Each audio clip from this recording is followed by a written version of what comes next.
Hello दोस्तों, मैं विनय आनंद आपका इन्फो दोस्त आप सबका स्वागत करता हूं। दोस्तों, आज के इस वीडियो में I want to talk with you. Really में मैं आपसे बात करना चाहता हूं regarding how to prepare your UGC NET paper 2 library science. जी हाँ दोस्तों, मैं आपसे बात करना चाहता हूं कि कैसे आप अपने पेपर 2 लाइब्रेरी साइंस को प्रिपेयर कर सकते हो। तो आप सभी के कमेंट को ध्यान में रखते हुए मैं ये वीडियो बना रहा हूँ so that you can make your strategy and आप अपने एग्जाम के लिए खुद को प्रिपेयर कर सको। सो इस वीडियो में मैं आपको यूजीसी नेट के सिलेबस का एक ओवरव्यू देना चाहता हूँ, जिससे आपको ये समझ में आ जाए कि कैसे आपको अपनी तैयारी करनी है। तो चलिए इस वीडियो को पूरा लास्ट तक देखना, जिससे आपको ये अंदाजा लग जाए, आपको ये पता चल जाए कि आपको अपनी स्ट्रैटेजी कैसी बनानी है और आप कैसे अपने एग्जाम को क्रैक कर पाओगे। तो इस वीडियो को लाइक कर देना, शेयर कर देना और सब्सक्राइब कर लेना। तो चलिए आते हैं अपनी स्क्रीन पर। तो दोस्तों, आपको अपने सामने ये स्क्रीन दिख रही होगी और इस स्क्रीन में आपका यूजीसी नेट का लाइब्रेरी साइंस का सिलेबस है। ओके, तो यहाँ अब आप लोग देखो कि आपके जो यूजीसी नेट के एग्ज़ाम है, उस एग्ज़ाम में आपके टोटल 10 यूनिट्स आपको पढ़ने हैं। 10 यूनिट आपको पढ़ने हैं और वो सारे 10 यूनिट आपको कैसे पढ़ने हैं वो सारी बातों को मैं बताऊंगा। बट पहले आप देखो कि आपके सिलेबस में क्या क्या दिया हुआ है। तो देखो, आप सबसे पहले आपका जो 10 यूनिट है, ये पहला जो यूनिट है, फर्स्ट यूनिट, इसमें आपको पढ़ना है क्या है, data, information, knowledge and wisdom. ये जो आप देखोगे इस यूनिट 1 को एनालाइज जब करोगे तो आपको पता चलेगा कि इसमें जो भी टॉपिक्स दिए हुए हैं वो सारे टॉपिक क्या हैं, डेटा पर, इंफॉर्मेशन पर और नॉलेज पर बेस्ड है। चाहे वो आपका नॉलेज क्या है, इंफॉर्मेशन क्या है, डेटा क्या है, फिर राइट टू इंफॉर्मेशन क्या होता है, प्लेगरिज्म क्या होता है। ठीक, तो ये सारी बातें इस यूनिट 1 में आपको पढ़नी है। और ये जो यूनिट 1 है, इस यूनिट में आपका कम्युनिकेशन, इंफॉर्मेशन के साथ कम्युनिकेशन को भी पढ़ना है। कम्युनिकेशन के कॉन्सेप्ट को पढ़ना है, थ्योरीज को पढ़ना है, मॉडल्स को पढ़ना है। तो ये जो कम्युनिकेशन का ये जो चैप्टर है, अगर आप ध्यान से देखोगे तो आपका जो पेपर 1 है, रिसर्च और टीचिंग एप्टीट्यूड का जो पेपर 1 है, आपका यूजीसी नेट का पेपर 1 जो है, उस पेपर 1 में आपको ये चैप्टर, कम्युनिकेशन वाली चैप्टर आपको देखने को मिल जाती है। तो आप यहाँ पर जो यूनिट 1 है आपका लाइब्रेरी साइंस का, वो आपके पेपर 1 के सिलेबस के कम्युनिकेशन से भी काफ़ी हद तक मैच करती है। तो यदि आप यूनिट 1 का ये इंफॉर्मेशन और कम्युनिकेशन करते हो तो आपका पेपर 1 का भी कुछ पोर्शन कंप्लीट हो जाता है। ओके, नेक्स्ट बढ़ते हैं यूनिट 2। ये जो हमारा यूनिट 2 है, इस यूनिट 2 में आपको पढ़ना है हिस्टोरिकल डेवलपमेंट ऑफ लाइब्रेरीज। किस तरह से लाइब्रेरी का डेवलपमेंट हुआ, चाहे वो एकेडमिक लाइब्रेरी हो, पब्लिक लाइब्रेरी हो, स्पेशल लाइब्रेरी हो, फिर आपका जो अलग अलग तरह का डिफरेंट टाइप्स के आपको इंस्टीट्यूशन के बारे में पढ़ना है, डिफरेंट टाइप्स के लाइब्रेरीज के बारे में पढ़ना है, यूजर्स के बारे में पढ़ना है, यूजर स्टडी, यूजर एजुकेशन। तो ये सारी बातों को आपको पढ़ना है। तो ये आपका क्या है, यूनिट 2 में पढ़ना है। तो इस यूनिट 2 में आपको खासकर जो आपको एएलए है, सिलिप है, एसलिप है, एसएलए है, जो भी डिफरेंट टाइप्स के इंस्टीट्यूशंस हैं, उन सभी को आपको बहुत अच्छी तरह से पढ़ना होगा, क्योंकि यहाँ से क्वेश्चन बहुत सारे आते हैं। ठीक है, तो ये आपका जो है, ये यूनिट 2 आपका कंप्लीट हुआ। नेक्स्ट आते हैं यूनिट 3। इस यूनिट 3 में आपको पढ़ना है इंफॉर्मेशन सोर्सेज के बारे में पढ़ना है कि आपका जो भी इंफॉर्मेशन है, ठीक, जो भी आप इंफॉर्मेशन, उसका सोर्स कहाँ से है, वो कहाँ से निकल रहे हैं, चाहे वो प्राइमरी सोर्स हो, सेकेंडरी हो, टर्शियरी हो, प्रिंट हो, नॉन प्रिंट हो, बिब्लियोग्राफिकल हो, नॉन बिब्लियोग्राफिकल हो, तो नंबरिक हो, किसी भी तरह का जो आपका इंफॉर्मेशन का जो सोर्स है, उन सारे सोर्सेज को आपको यूनिट 3 में पढ़ना है। ठीक, फिर आपका जो यूनिट 4 आता है, तो यूनिट 4 में आपको सर्विसेज के बारे में पढ़ना है कि इंफॉर्मेशन के क्या क्या सर्विसेज है।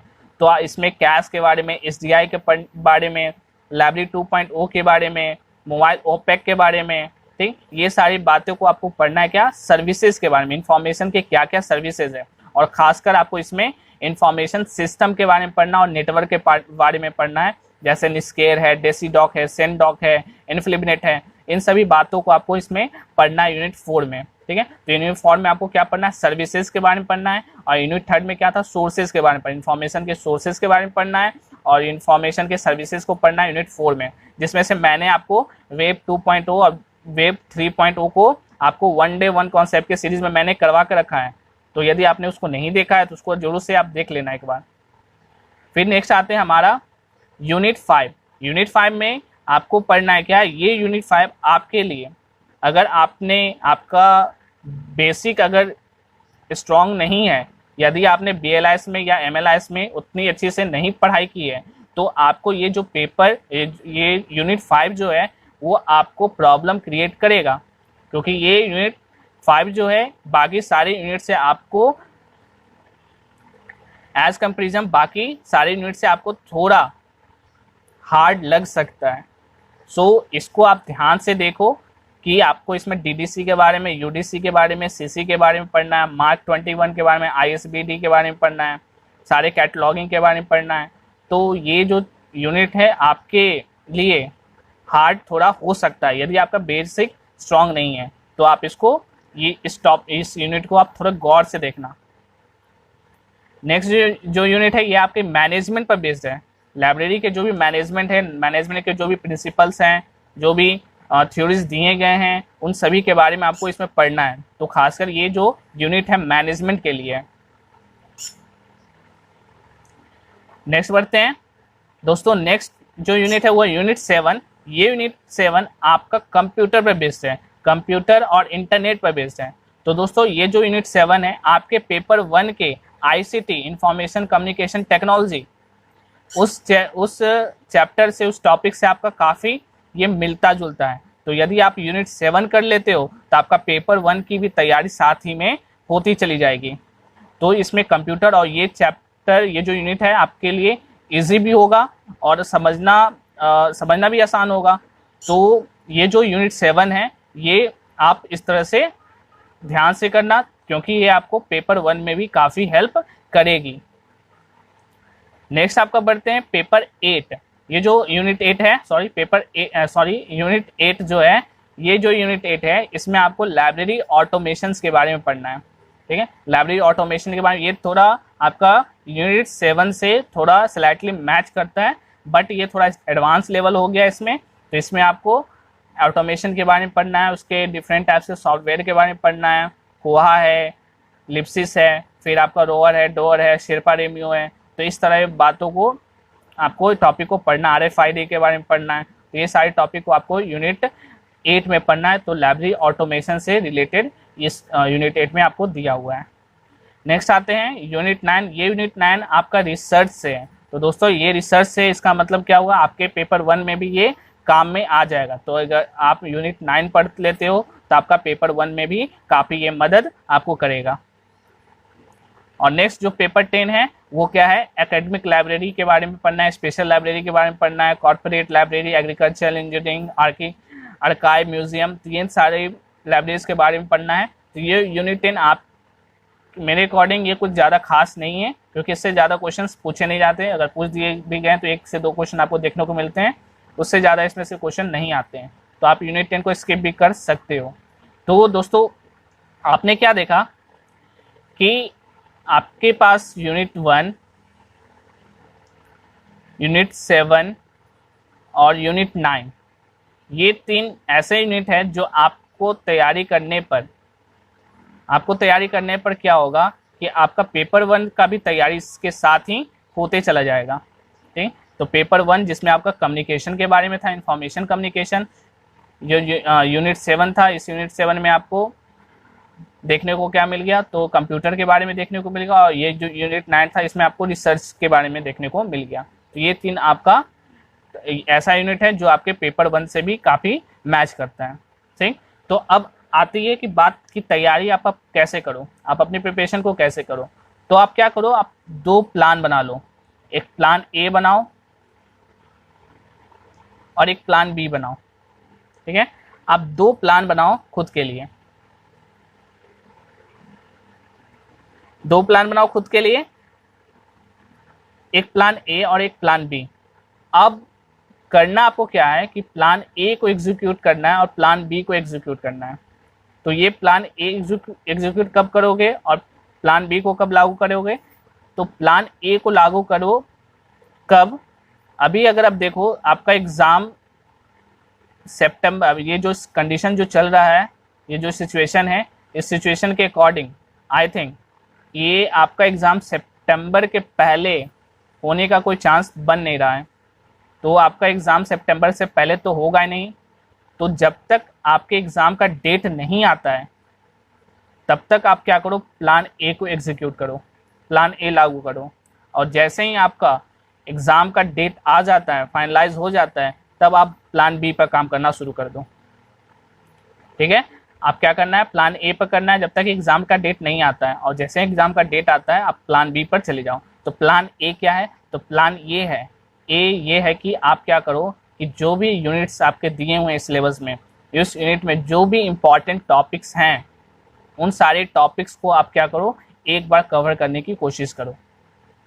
सिंपल सी बात है कि सारे यूनिट को आप अगर करना चाहोगे तो मुश्किल होगा, क्योंकि सारे एग्ज़ाम है उस एग्ज़ाम में सारे टॉपिक्स नहीं पूछे जाते हैं। तो वैसे टॉपिक्स आपको क्या करना पड़ेगा, सेलेक्ट करना पड़ेगा जिसके मदद से आप अपने एग्ज़ाम को क्रैक कर पाओगे। तो सारे टॉपिक को आप, सारे जो यूनिट है उसके टॉपिक को आप एक बार एनालाइज करो और देखो कौन से टॉपिक आपके लिए इम्पॉर्टेंट है, एग्ज़ाम के लिए इम्पॉर्टेंट है। उन टॉपिक को आप क्या करो, एक बार कवर कर लो। और जैसे एग्ज़ाम का डेट आता है तो आप क्या करो, प्लान ए को ख़त्म करके प्लान बी पर आ जाओ। और प्लान बी में आप क्या करना कि जितने भी आपको क्वेश्चंस मिले, चाहे वो आपको प्रीवियस ईयर क्वेश्चन हो और चाहे वो आपको कहीं भी इंटरनेट किसी भी सोर्स से आपको वो क्वेश्चंस मिल जाए, आप मैक्सिमम से मैक्सिमम क्वेश्चंस का प्रैक्टिस करना शुरू कर दो। जैसे ही आप एग्ज़ाम का डेट फाइनलाइज होता है, एग्ज़ाम का डेट आ जाता है, तो आप प्लान बी में ये करना। तो इस तरह से आप करोगे तो आपका एक अच्छी तैयारी आपको ये 2 महीने में आपकी हो जाएगी, जिससे आप अपने एग्ज़ाम को क्रैक कर पाओगे। ठीक है, और साथ ही में मैं क्या करूँगा, मैं भी प्लान ए और प्लान बी पर काम करूँगा। प्लान ए मैं भी जो भी सिलेक्टेड टॉपिक होंगे उन टॉपिक पर मैं आपके लिए वीडियो बनाकर एटलीस्ट कम से कम मैं एक वीडियो तो डेली डालने की कोशिश करूँगा, क्योंकि मेरे पास रिसोर्स की कमी है। और आप देख ही रहे हो कि ऐसा सिचुएशन अभी है, सारे कॉलेज यूनिवर्सिटी बंद है, लाइब्रेरीज बंद है। तो मेरे पास जितना हो सकता है एटलीस्ट मैं 1 वीडियो हर दिन डालने की कोशिश करूँगा कि जो आपके अच्छे टॉपिक होंगे, ऐसे टॉपिक होंगे जो आपके लिए इंपॉर्टेंट होंगे इन पर। और जैसे ही आपके एग्ज़ाम का डेट आता है तो मैं भी क्या आ जाऊँगा, प्लान बी पर आ जाऊँगा। इस प्लान बी में मैं आपसे डेली क्या करूँगा, आपसे प्रीवियस ईयर क्वेश्चन तो मैं करवा ही रहा हूँ, उनको भी करवाऊँगा। और जितने ज़्यादा क्वेश्चन हो सकेंगे उन सारे क्वेश्चन को मैं आपके सामने कोशिश करूँगा कि मैं लाइव आके आपसे करवा सकूँ। क्योंकि लाइव आने से क्या फ़ायदा होता है कि आप अच्छे से जुड़ पाओगे, मुझसे अच्छे से जुड़ पाओ जब मैं लाइव करवाऊँगा। तो मैं कोशिश करूँगा, तो प्लान बी पे मैं भी ये करूँगा। ठीक है, तो ये हमारी स्ट्रैटेजी हो सकती है, और आप भी अपनी स्ट्रैटेजी बनाओ कि आप क्या कर सकते हो। आप अपने टाइमिंग को मैच करो कि आपको क्या करना है, कैसे करना है। सो इस तरह से आप एक अच्छी प्रिपरेशन कर पाओगे। ठीक है, तो आज के लिए इतना ही है। अगर वीडियो आपको अच्छी लगे तो इसे लाइक कर देना, शेयर कर देना, और अगर कोई आपको डाउट हो तो बिल्कुल कमेंट ज़रूर करना। So thank you once again.